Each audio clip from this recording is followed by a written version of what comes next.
It may well be the most triumphant return of an Indian to her country in living memory.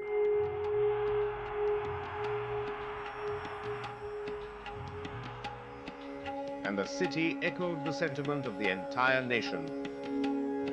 For even the Miss Universe, this must be a homecoming to remember.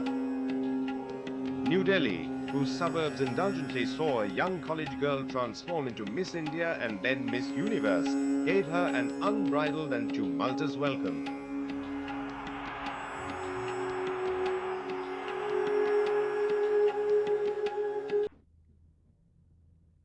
Sushmita Sen, who was crowned Miss Universe at Manila in May, has since been living in Los Angeles, often playing the role of India's cultural ambassador with several heads of states all over the world.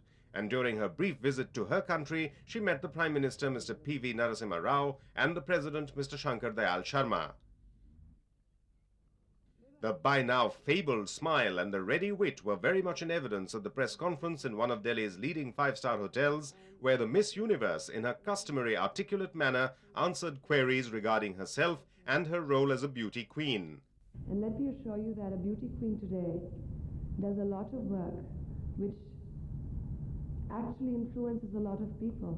For example, I'll tell you, I had this dream of an orphanage from a very young age. I wanted to do it.